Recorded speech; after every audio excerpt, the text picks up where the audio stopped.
Assalamu alaikum. I only have one lecture in this module, which is visual transduction. Basically, this is one of the most beautiful lectures that I've ever prepared, and the information included is quite amazing. And I hope you'll appreciate the complexity of the system. Now, there are different layers of information, and each layer actually has also sub-layers within it. So I'll try to simplify it. There's a lot of information, of course, in the field, but I have tried to focus on important issues and points and summarize the information in the field. And of course, I have focused on confirmed facts, not only hypotheses or just observations. So let's go on. Now, there are different references that you can refer to. Web Vision is present on the PubMed, and it is actually updated every once in a while, so you can refer to it if you want.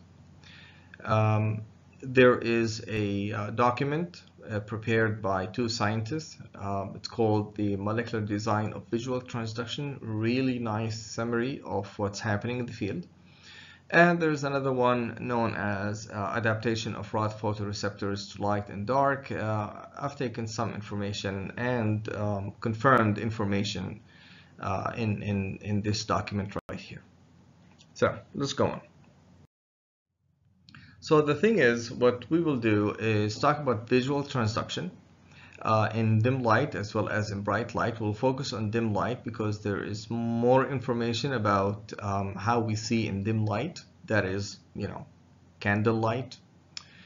There we'll talk about the components, and we'll talk about the mechanisms of activation, amplification, and termination. The molecular mechanisms, that is, and biochemical as well. Then I'll cover color blindness as well, very briefly at the end.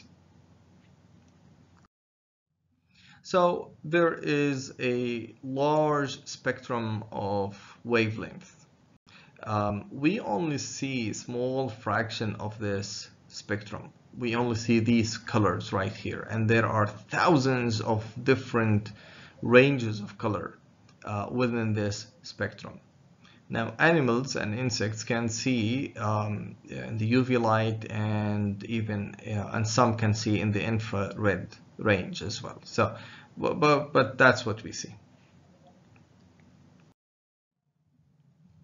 Now, there are two types of cells that are responsible for vision, and these are known as rod cells and cone cells, and they're given these names because that's how they look like. So you have these rod cells, okay, they are slender and tall, and then you have the cone cells. They look like cones. Now this is an illustration of how they look like, and these are actual images of how they look like. Now, and that's another image, and they are embedded, okay, with each other. So you have the rod cells right here, and right there you have the smaller cone cells. Now, rod cells are responsible for vision in dim light, okay, and amazingly they can absorb as little as 1 photon. Now, cone cells are responsible for color vision in bright light. Now, if you look at these cells and how they are organized, they can be divided into 3 sections. You have the outer segment right here, you have the inner segment, okay, and then you have the synaptic terminal. This is where the signal is transmitted from to the nerves. Okay, so right here, the outer segment is, you have stack of membranes, and this is the part of cells where you have absorption of light. And then you have the inner segment. This is where you have synthesis of the different proteins, and you have the nucleus and so on. So they are embedded, cone cells and rod cells, and they are connected to nerves. And the signal is transmitted from these cells to the nerves, and then all the way to the brain, and this is where you have processing of the image that is seen. Now, there are other cells that participate in vision, such as the macron cells and the ganglion cells, but we will not talk about the roles of these different cell types. Now, one important difference between rod cells and cone cells is that you have a lot more rod cells than cone cells. So you have about 120 million rod cells versus 7 million cone cells. Okay, so we'll talk about more of these differences later on throughout this lecture. All right, so we'll focus on rod cells because more work has been done on rod cells versus cone cells. So the inner segment consists, as I said, of the cell body. That's where you have the nucleus. That's where you have protein synthesis. Okay, and it includes the synaptic terminal right here. Now, the outer segment, on the other hand, contains, as I said, stacks of membranes, and these membranes contain the components of the visual transduction of the signaling molecules. Okay, so they are packed, and there are a lot of them in here. Okay, and these are the different molecules that can absorb light, basically the rhodopsin that we will talk about right now. Okay. So there is a difference between rod cells and other neurons in that, in one sense, what happens with neurons is that they have a resting membrane potential that is about -60 to -70 millivolts.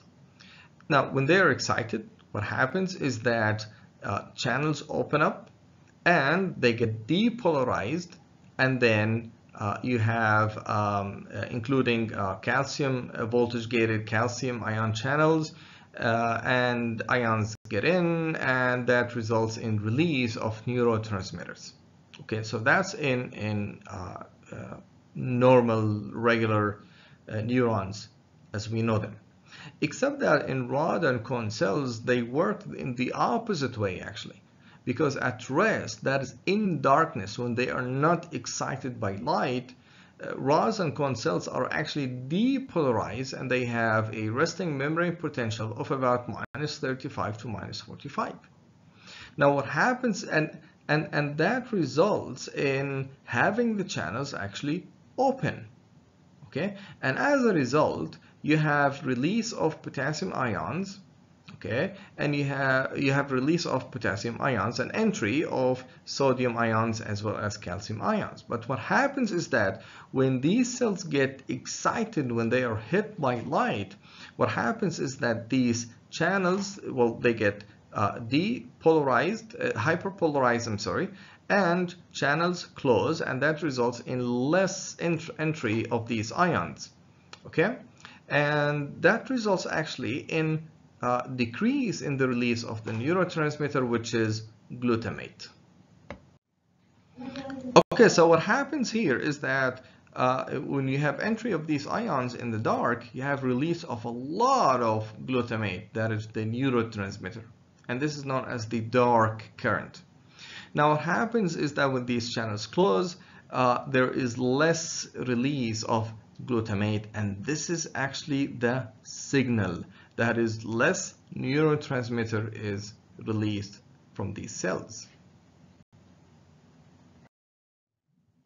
So let's talk about generation of the vision signal. What happens after absorption of light, after light hits these rod cells? So these are the different molecular players in visual transduction. We have the protein rhodopsin, the receptor that absorbs light, and it is a holo protein composed of a protein known as opsin, as well as the chromophore, or the pigment molecule that actually generates that gets excited. We have a G protein known as transducin. We have phosphodiesterase, and then that amplifies the signal. We have sodium gated channels, and then we have different regulatory proteins. So rhodopsin, as I said, is a holoprotein. It's made of a polypeptide, single chain polypeptide, known as opsin. Okay. Now it's a seven transmembrane domain protein. Okay. Now 7 transmembrane domain proteins are the second largest type of membrane proteins. The largest is the single chain or single transmembrane domain receptors, and the 7 transmembrane domain receptor is the proteins are included in the second largest class of membrane proteins. Anyhow, regardless, so it's a 7 transmembrane domain protein. In the very last transmembrane domain, you have the attachment of the chromophore. Okay, so you can see that there are different types, different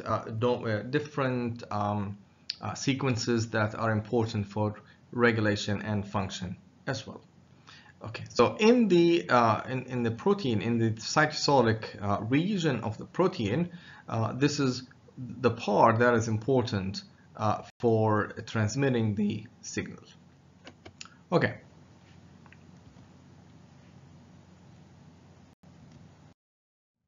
So the chromophore is known as 11-cis retinal, which is derived from vitamin A. Okay, and that's why vitamin A is important for vision. Now, and vitamin A is derived from carotene, right? From carrots. And that's why they say, you know, if you eat carrots, you will see better, especially at night because of this. Okay. And 11-cis retinal it's the same idea as vitamin A as well. Okay, so that's 11-cis retinal. So you see that how it's kinky. Okay, that is, it has a kink right here. Now, what happens is that these electrons right here in this bond, the cis bond right here, they get excited when they are hit by light. And the structure of the whole molecule changes from a cis conformation to a trans conformation. Okay, so this little change in the structure of the molecule causes the transmission of the signal, and rhodopsin becomes excited. Rhodopsin becomes activated, and it's labeled as with a star right here. Now, this change right here, the chemical change in the conformation of 11-cis retinal is very fast. It takes about femtoseconds, about 100 femtoseconds, that is 10 to the minus 15. Okay, so so the idea here, well, 10 to the minus 13th seconds, that is. Okay, so the idea here is that this is really quick. Okay, the first time it was discovered, it was a surprise to all scientists, and the person who discovered this mechanism right here, by the way, got the Nobel Prize. So what happens is that when it gets excited, when rhodopsin becomes activated, it is able to absorb light at a wide range right here. Okay, right from about 350 or less than that, all the way to about 750. That is, this is the bright light range. The maximal absorption is at about 500 nanometers. Now, what happens when this protein is activated right here at this point? It undergoes different conformations. Okay, the whole protein, that is, not only the chromophore. So it has different conformations, and each conformation, by the way, can absorb light at a different wavelength than the other one. So in fact, it does change colors. Okay, and eventually you have this activated form, which is known as the meta-rhodopsin 2. This is the form of rhodopsin that can transmit the signal to the G protein. Okay, so what happens again is that the 11 cis retina can absorb light by itself. The 11 cis retina can absorb light in the UV range, but what happens is that when it is part of the opsin protein, rhodopsin that is, it absorbs light at a maximal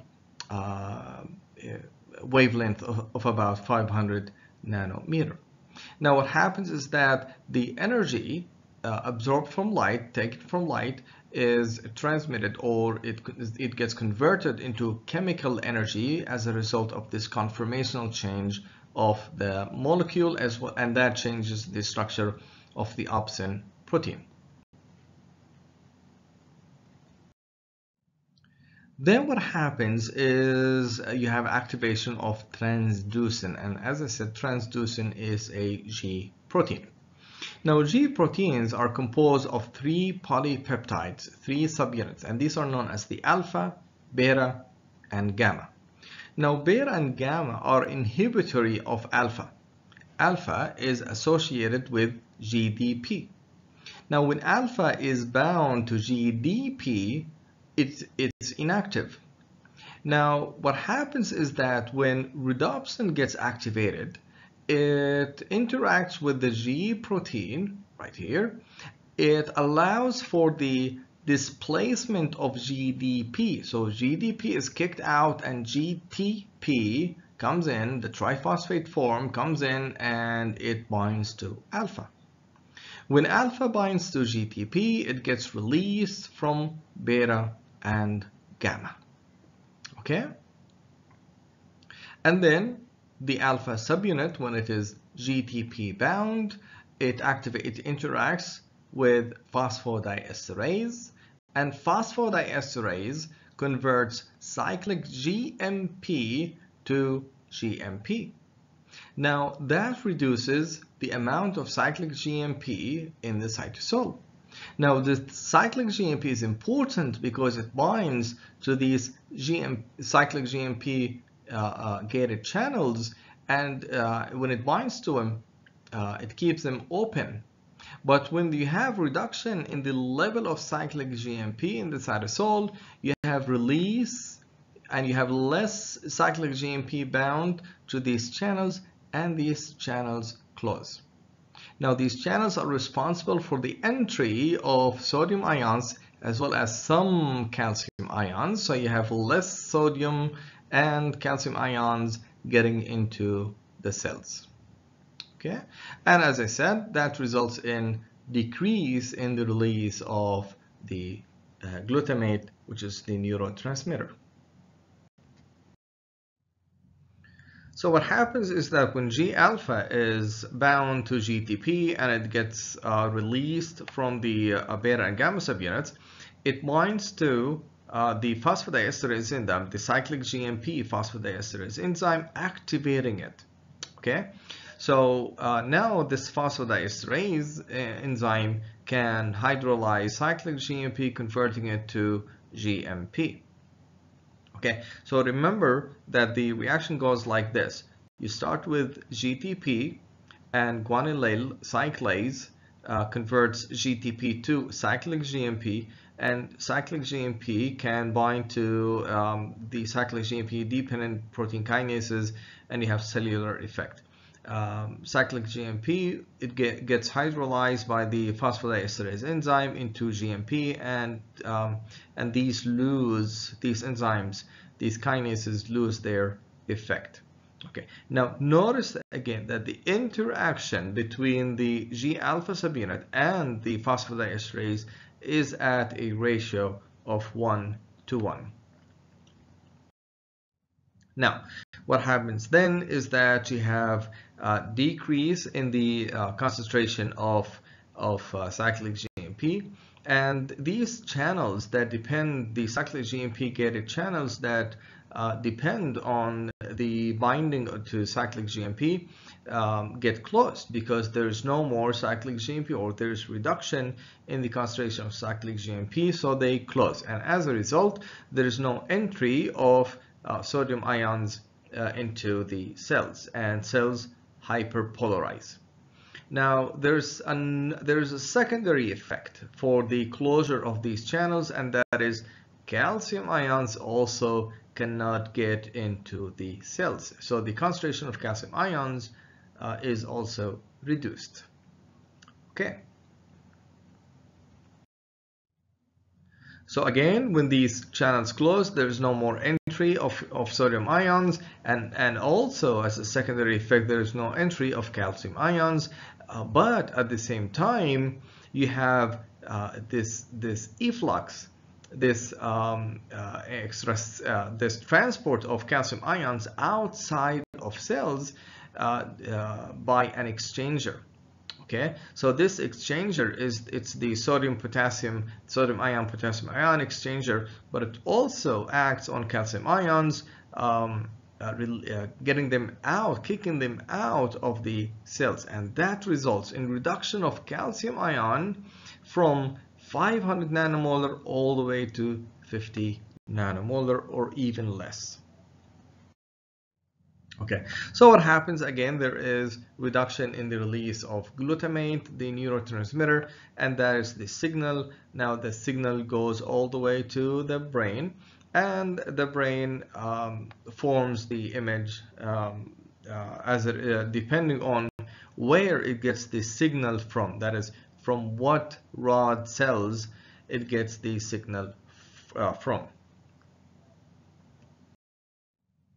Okay, so that's the overview. Light hits rhodopsin. Rhodopsin changes conformation to method rhodopsin 2.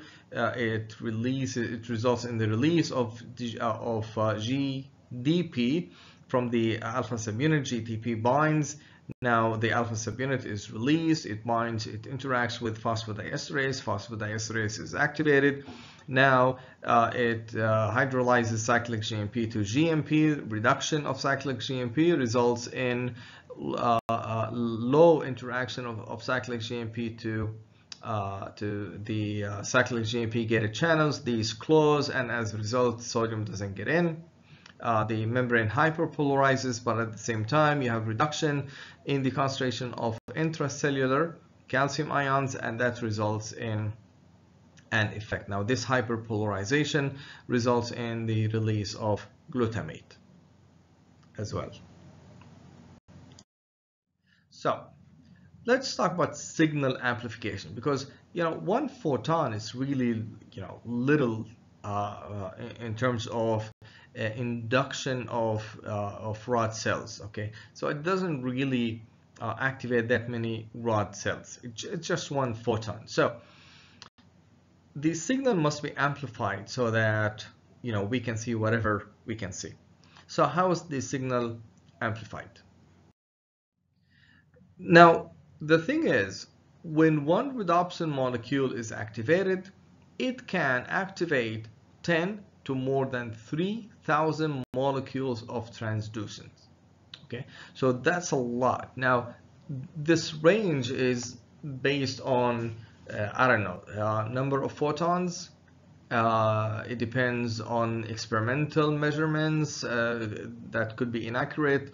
It depends on the system that is experimented on, mice, rats, human cells. So I'm not sure why there is this wide range. But regardless, you have amplification right here. So one molecule of rhodopsin can result in the activation of many transducins. So let's say an average of 500. That's what I used to say in the previous years in my lectures. But I read something different this year. So one transducin molecule would activate only one phosphodiesterase. So this is a ratio of 1 to 1. There is no amplification here.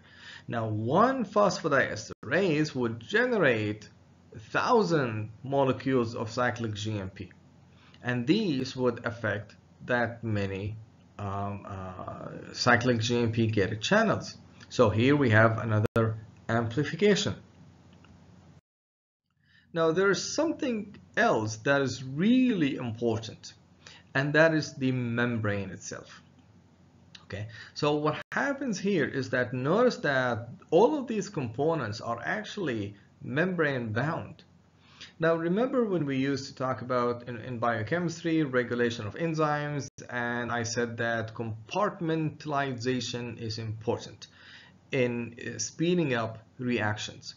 And the reason is that you place enzyme and substrate in small space. Okay, so since reactions, enzymatic reactions, depend on random collision, when you place them in smaller vesicles, for example, like lysosomes, there's a higher chance that they would find each other and collide. Okay, resulting in catalysis of reactions. Now, the same thing applies when you place all of these components in a plasma membrane. So instead of having enzyme and substrate finding each other in three-dimensional space, rather what you have is that they move in a two-dimensional space. So they can find each other faster. So that facilitates the transmission of the signal. Now, there's something else that is important to this membrane of rod cells in the outer segment, and that is it is low in cholesterol, and it is high in unsaturated fatty acids. So that's important because it means that the membrane is quite viscous. It's easy for these proteins to move in a two-dimensional space. Okay, so it's not rigid, it's quite flexible. Okay, now something else is that there is cooperativity of binding. That is, binding of one cyclic GMP would enhance binding of another cyclic GMP. Remember that when we talked about hemoglobin cooperativity? Well, the same thing applies to these channels. So what happens is that when one molecule of cyclic GMP binds to a channel, it makes it easier for a second one to bind, okay, and so on. So what is known as the Hill effect, the number of molecules is equal to about 3 molecules. So what happens here is that you have this sigmoidal type of plot, whereby you have increase in binding or increase in closure or opening of the cyclic GMP gated channel. Okay, so binding of one cyclic GMP makes it easier for the channel to close. At the same time, by the way, release of one cyclic GMP makes it easier for a second cyclic GMP to be released, and it makes it easier for the channel to open up. Okay. So what you have here eventually is that a single photon would close about 200 channels, and that is a lot, okay, in terms of prevention of the entry of sodium ions as well as calcium ions, as we will see in a few minutes. So that's amplification. Now, signal termination is quite important, okay? It would allow us to see smooth movement of a person. If the signal is not terminated, we would see something like this, okay? We would see the arm up or down. We don't see the arm moving smoothly up or down. We don't see it here and here and here and here, okay? We only see it up, down, up, down. Rather, if you look at this person, we see this sort of like smooth movement of this person going around, okay? So if we're watching TV and the signal is not terminated, and let's say that a person is running, okay, we wouldn't see this person smoothly running and changing position.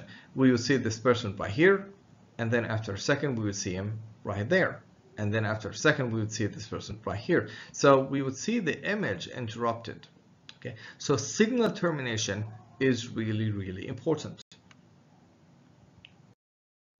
And there are different mechanisms by which the signal is terminated. There are different layers of steps by which the signal is terminated. Now, the first one is that, and these are not in order, by the way, okay? So I'm just collectively talking about the different mechanisms. So the first thing is that the first mechanism is that when you have the 11 cis retinal absorbing light, it becomes the all-trans molecule. Now this molecule results in changing the structure of rhodopsin. Now what happens is that it changes to metorhodopsin, and interaction of the trans-retinal molecule to opsin becomes unstable. And that results in the release of the all-trans molecule. Now when the all-trans molecule is released, the rhodopsin molecule becomes opsin, and it goes back to its inactive conformation and cannot activate transducins anymore. Okay. Now what happens is that now the all-trans molecule becomes 11-cis retinal as a result of that, and it can bind to the opsin molecule, forming rhodopsin. So that's mechanism number one. That is release of the all-trans molecule from the opsin polypeptide. So in mechanism 2, what you have is a kinase known as rhodopsin kinase 1, and this kinase can phosphorylate the active form of rhodopsin. Okay, so it does not phosphorylate the inactive form of rhodopsin, rather it phosphorylates meta-rhodopsin 2. Now, what happens when rhodopsin is phosphorylated is that there are two effects. The first effect is that the activity of rhodopsin, the ability of rhodopsin to activate transducin is lowered. It gets low. The second effect is that it facilitates binding of a molecule, a protein known as Arrestin to rhodopsin, and it prevents rhodopsin from activating any further transducin molecules. So here you have the activated form of rhodopsin. Then the kinase can phosphorylate rhodopsin. Now its activity is lowered, and it allows Arrestin to bind to the rhodopsin molecule, and then you have release of the all-trans retinal. Okay, and that is followed by binding of 11-cis retinal, and then rhodopsin can absorb light again. Now there is something else about the phosphorylated form of rhodopsin, is that, and it's related to calcium ion. Now remember I said that when channels close, not only that the membrane hyperpolarizes, but also you have reduction in the concentration of calcium ions. Okay, so what happens here is that this kinase is more active at low calcium ion concentration inside cells. So when in dim light, when rhodopsin is activated, and that results eventually in the closure of channels, the concentration of calcium ions goes down, and the kinase enzyme becomes more active. Okay, now why is it that the kinase becomes more active? Because these calcium ions can bind to a protein known as Recoverin. Okay, and when these calcium ions bind to the Recoverin can bind to the membrane, it binds to the kinase enzyme, and it inhibits the kinase enzyme. But when the concentration ions become at low concentration, now they cannot bind to Recoverin. Recoverin cannot bind to the membrane, it cannot bind to the kinase as a result of that, and the kinase becomes more active, and as a result it can phosphorylate rhodopsin. Okay, now there's something else as well. Okay, and we'll talk about this protein later on as well. So you have another protein known as Ca-calmodulin. Now from the name you can tell what it does. So it's modulated by calcium ions. So this calmodulin can bind to calcium ions at high concentration of calcium ions, and this calmodulin can bind to the kinase enzyme and inhibit it. So again, you have two proteins that can bind to the kinase, and their binding to the kinase is dependent on the concentration of calcium ions. Okay, so the first one is Recoverin, okay, and the second one is calmodulin.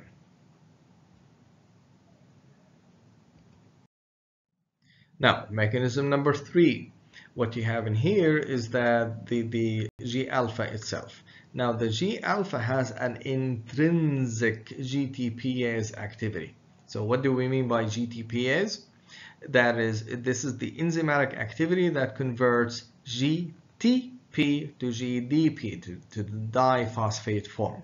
Okay, and it is intrinsic, meaning that it doesn't act on other proteins, rather it acts on the G protein, the G alpha itself. Okay, so the protein inactivates itself, it inhibits itself. Now once the alpha subunit is bound to the diphosphate form of the molecule, it can bind to beta and gamma, and the whole transducin now is inactivated and it cannot interact with the phosphodiesterase. So this is the phosphodiesterase right here. Mechanism number 4, that is the GTPase activity itself. Now what happens is that the GTP hydrolysis, by the way, is slow, okay, intrinsically, but it gets accelerated by binding to proteins known as GTPase activating proteins. Okay, so what happens here is that the GTPase activating proteins cannot bind to transducin until transducin, the alpha subunit of transducin, is bound to phosphodiesterase. So there is a sort of like a period by which the G alpha subunit is allowed to bind to the phosphodiesterase, and then the GTPase activating proteins can bind to the alpha subunit and activate the intrinsic GTPase activity of the alpha subunit. And it just happens that the ability of the G alpha subunit to activate the phosphodiesterase is the rate limiting step. Okay, so studies have found that this is actually the rate limit. This is the important step in facilitating, in speeding up the visual transduction. Mechanism number 5, guanylate, at the level of guanylate cyclase. So we talked about regulation at the level of rhodopsin, at the level of the all-trans retinal, at the level of the G protein and G alpha protein, at the level of the phosphodiesterase. Now we'll talk about regulation at the level of cyclic GMP. See, what happens here is that at high level of calcium ions, guanylate cyclase activating proteins are bound to these calcium ions.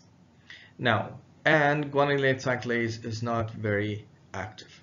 What happens now is that when the concentration of calcium ions goes down, now these the guanylate cyclase activating proteins can activate guanylate cyclase, and that results in the conversion of GTP to cyclic GMP. Now we have high level of cyclic GMP, and that results in opening of the channel. Okay, now, and it just turns out that if you look at the activity of the guanylate cyclase, it's highly sensitive to the level of calcium ions. So notice that any reduction in the concentration of calcium ions results in high activity of guanylate cyclase. So we're talking about remember we talked about the concentration of calcium ions going down from 500 nanomolar all the way to 50 nanomolar, and you can see how the activity of guanylate cyclase is up. So now you have this increase in the concentration of cyclic GMP, and that results in opening of the channel and of course termination of the visual transduction signal. Mechanism number 6 is mediated by calcium-calmodulin protein. See, what happens is that in the dark, when the concentration of calcium ions is high, these calcium ions can bind to calcium-calmodulin. Okay, we talked about the effect of calcium-calmodulin on the kinase. Now, what happens with the calcium-calmodulin is that it's sort of like it balances things out. So in the dark, what happens is it keeps some of the channels closed. Okay, so it's like a counteraction, counter effect. Instead of having the channels open in dark, what you have here is that these calcium calmodulin proteins, they bind to the channels and they close the channels. Okay, so what happens here is that they sort of like when calcium ion concentration goes down, these calmodulin proteins cannot bind to the channels and the channels open up. Okay, so this is sort of like, again, counter action. And in some documents that I have read, this is also considered an amplification step.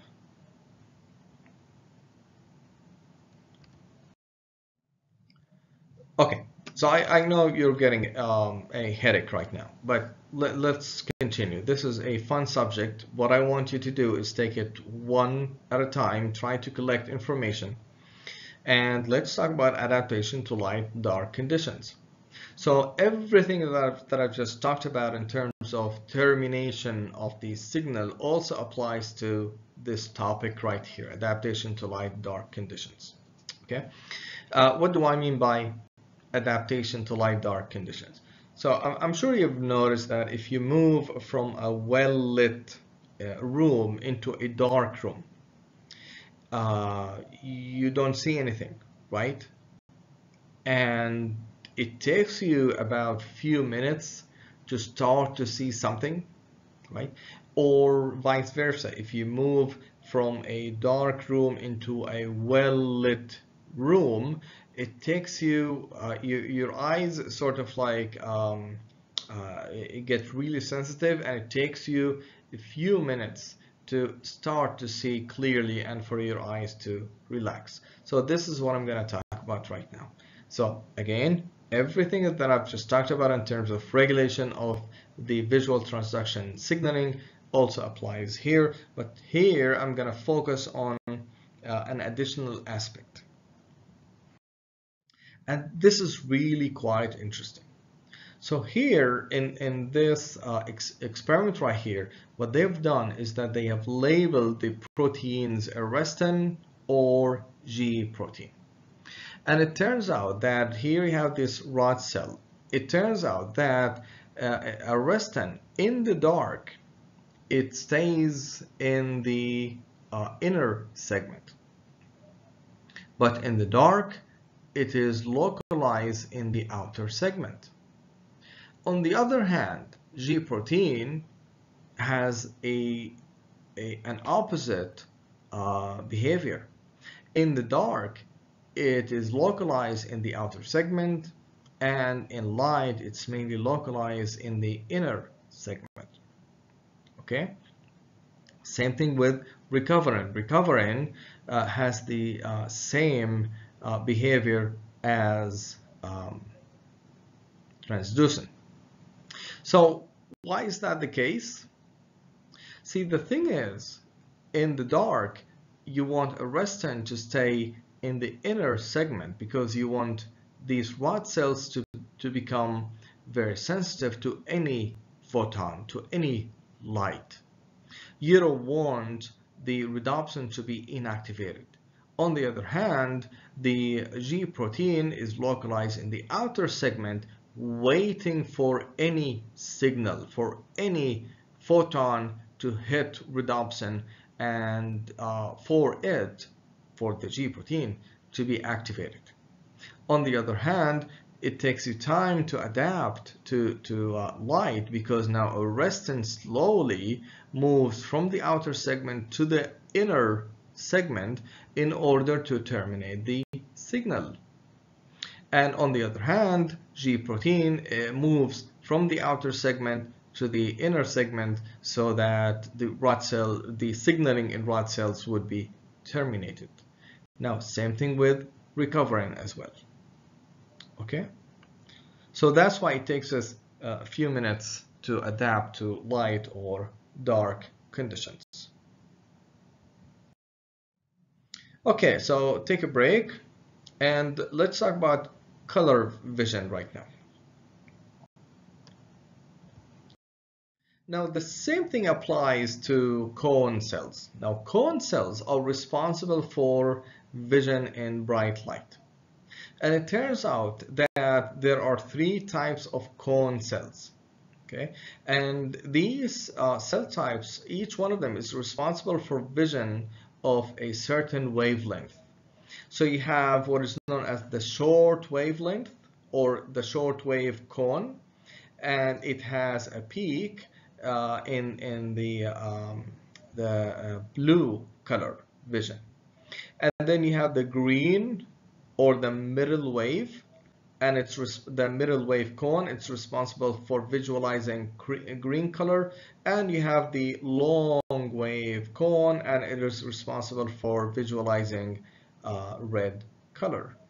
Okay, and the combination of the 3 gives us color vision.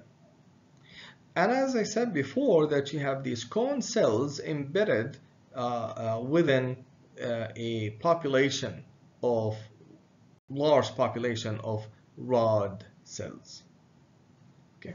There is another difference between cone cells and rod cells, and that is you can have multiple rod cells connected to a neuron. On the other hand, you have each cone cell connected to a neuron by itself, and this has really important implication. Okay. Well, how about the chromophore? How about the proteins? Well, the chromophore is the same. It is 11-cis retinal. So it's the same protein in rod cells as well as the cone cells, the 3 types of cone cells. But the protein, the receptor, is different. If you compare the rhodopsin protein, the homology, if you look at the homology between the rhodopsin protein and the shortwave protein, you would notice that there is 40% identical amino acids. So if you look here, whatever you see in blue is the amino acids that are specific to the shortwave protein.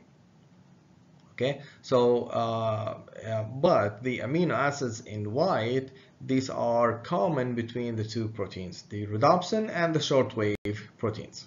Okay, now if you compare the blue photoreceptor versus the green or the red, again, the number of identical amino acids, that is, in other words, homologous, is also about 40%.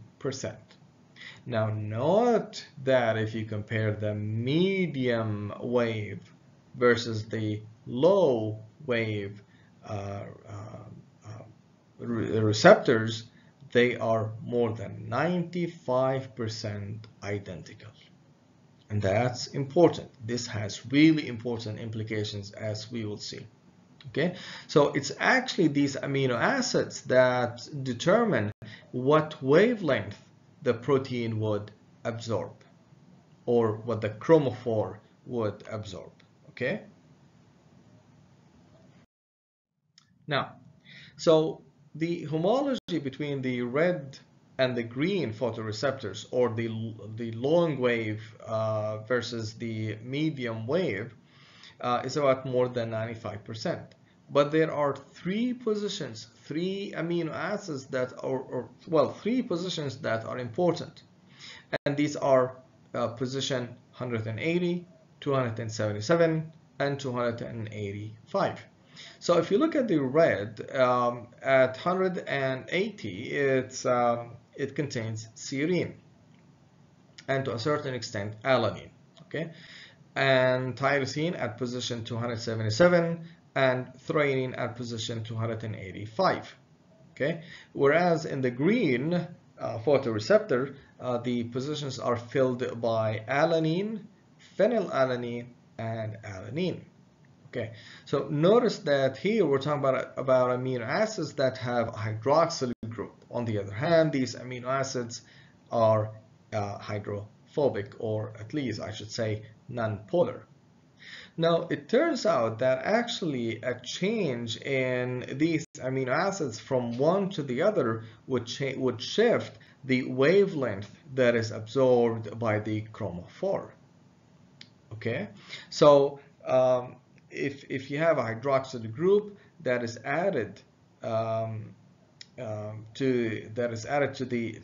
the red pigment, that would shift the wavelength at about 100 nanometers.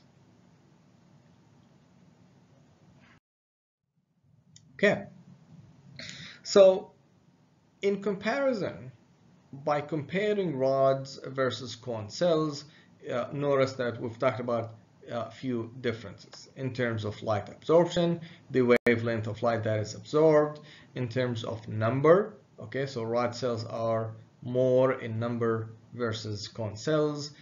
In terms of structure, of course, we talked about that. In terms of the photoreceptors, we talked about homology of amino acid. The chromophore, they share the same chromophore, the 11-cis retinal. Okay, image sharpness and sensitivity are different as well. So how different are they?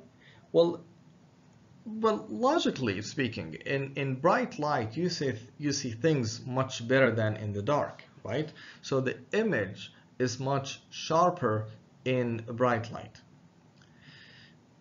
Now, in the dark, the image is not really as sharp. And the reason is that, notice when I said, if you remember, I said that multiple cone cells are connected to one neuron.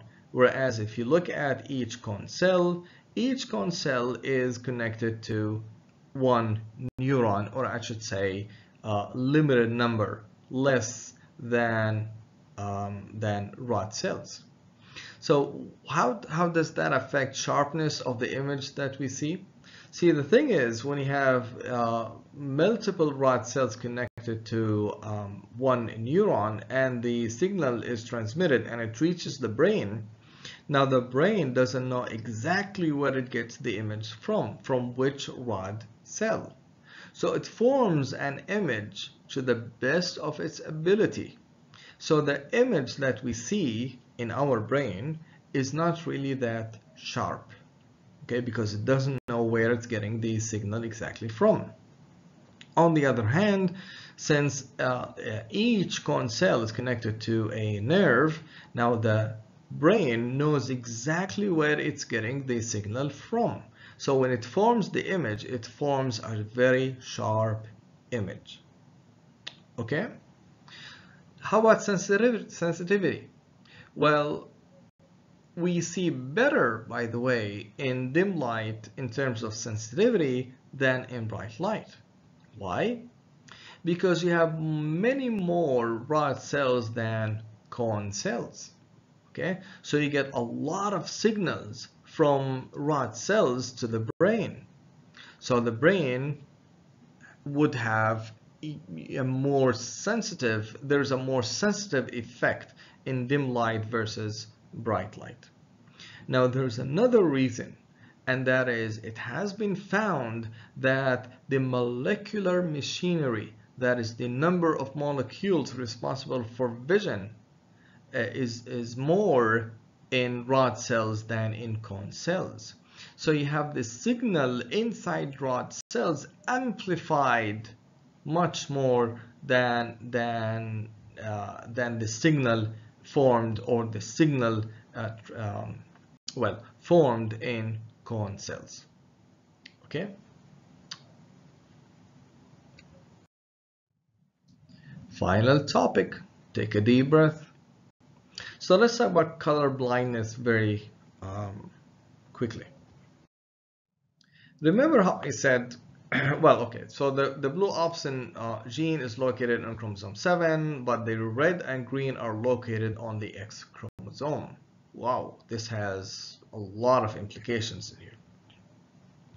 So the X chromosome normally carries a cluster of opsin genes, about 2 to 9. So, you know, there is multiplication of the opsin genes on the X chromosome.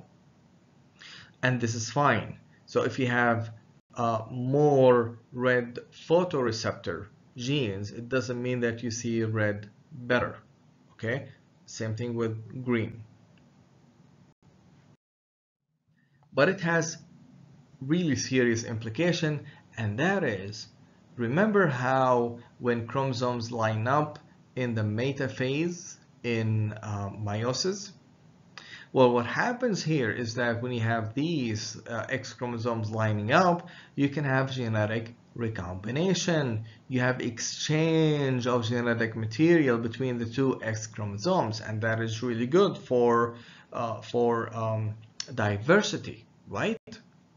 So on the same X chromosome that you get from your dad, you can have some pieces from your mom's X chromosome and vice versa. Well, what happens when you have recombination, genetic recombination, is that you can have transfer of genes from one chromosome to the other. And this transfer would be unequal. Now, the reason is that, remember, the homology, the amino acid homology is really high between the red and the green photoreceptors, right? Well, same thing with the rest of the chromosome. So what happens is that when you have this genetic recombination, you can have transfer of the green photoreceptor from one X chromosome to the other. So you have on an X chromosome, you can have the let's say one red photoreceptor gene and multiple green photoreceptor genes, but on the other X chromosome, you would have loss of the green photoreceptor genes, and so on.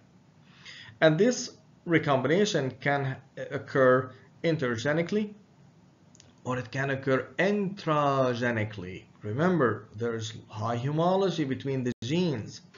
So you can have a gene that is actually composed of some of the green photoreceptor and some of the red photoreceptor. So you can have something like this, okay? So you can have, that's normal vision, that's not, if you have an X chromosome with both red and green photoreceptor genes, that's normal vision. If you have multiple greens, that's fine, multiple vision, as long as you have at least one red. If you have something like this, that's normal vision. It doesn't mean that you see that this person would see red and green much better than that person, and so on. But if you have one of them missing, now you can have color blindness. So color blindness for green or red is more common than for blue, for example, because of this reason. Now, if you have a person with something like this, combination of red and green, but you have the whole red missing, well, that's moderately severe. As long as this person has full red photoreceptor gene and full green photoreceptor gene, it has mild effect, okay, and something like this. But if you have, and again, if you have one of them totally missing, this person would have a severe red or green color blindness. So I'm sure that you've noticed that we do not really have, we're not equal in how we visualize color. So some people can see red differently than others, and same thing with green. And the reason is that, so if you, for example, try to fix the colors on your TV, you can see red differently than your peer, okay? So these individual differences are due to genetic differences. They're due to polymorphisms. Remember how I talked about these three positions, 277, 180, and 285, and I said that a polymorphism, a change from serine to alanine, would make a shift of about 10 nanometers. Okay, so specifically at position 180, so that change from serine to alanine would actually produce measurable shift in the spectrum. Okay, so you can see these variations among individuals.